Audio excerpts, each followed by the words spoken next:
Economist based in neighbouring Kenya. A very good afternoon to you. So welcome to Africa in Business.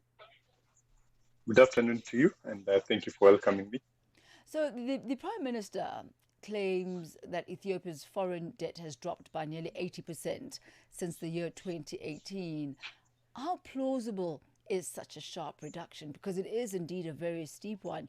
And what are the mechanisms that could be behind this? Okay, first and foremost, we have to look at the data, maybe the World Bank or IMF data, in order to be sure that it has dropped by 80%. But what we can look at is that there are efforts mainly to restructure, not mainly as a result of the Ethiopian economy performing very strong and then being able to repay these debts. But there have been two restructuring efforts of the debts. One was an official creditor deal that where Ethiopia reached an agreement with some of its lenders, China and the Paris Club members, where there's a $3.5 billion relief through deferrals and maturity extensions.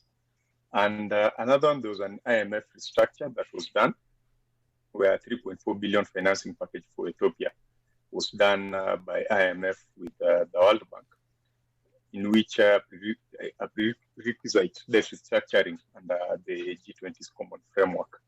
So this debt restructuring, because there's also news that there is a disagreement with bondholders, people who hold Ethiopia's sovereign bond, because of this exercise of restructuring. Now, it may be true, but it's mainly as a result of restructuring, not necessarily that Ethiopia has managed to pay its debts. So is this then a legitimate reflection of the country's status as far as foreign debt is concerned, or is it more a case of playing musical chairs?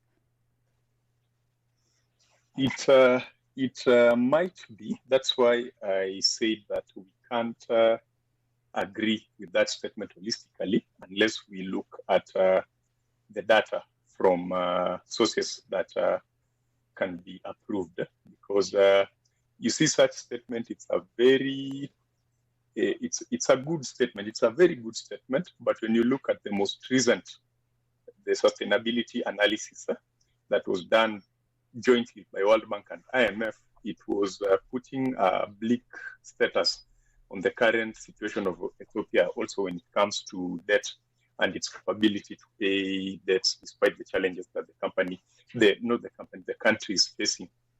Looking at, for example, the Tigray conflict, and they were bunching debt services in the near to medium term was adverse. Right. So we can't really agree with that statement unless we look at the data. So let's move from the issue of foreign debt to government revenue. That is reported to have risen from $1.1 billion to $6.5 billion in the same period, which is that 6-year period. Is that legitimate? And what are the structural or policy changes that would be required in order to achieve such rapid growth in domestic revenue? Okay, Ethiopia has been putting strategic efforts to increase the Homegrown Economic Reform Programme.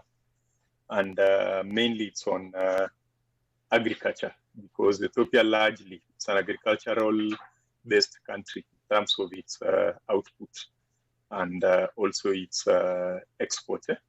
But also we cannot put to the side and forget about the effects of inflation, because the increase, yes, is partly due to reform-driven, which follows the launch of government's reform program in 2019, which aimed to repair macroeconomic imbalances and strengthen the revenue generation.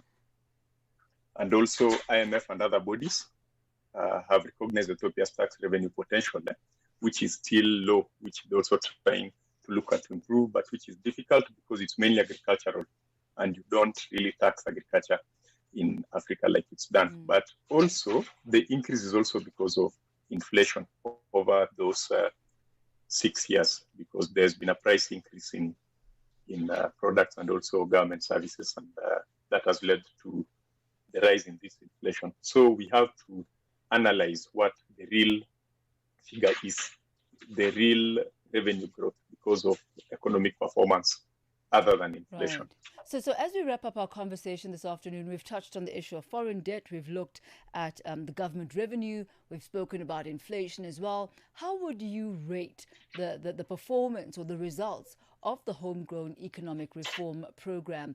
Are there signs, is there evidence that the policies put in place have indeed strengthened the country's economic fundamentals or even, the private sector resilience?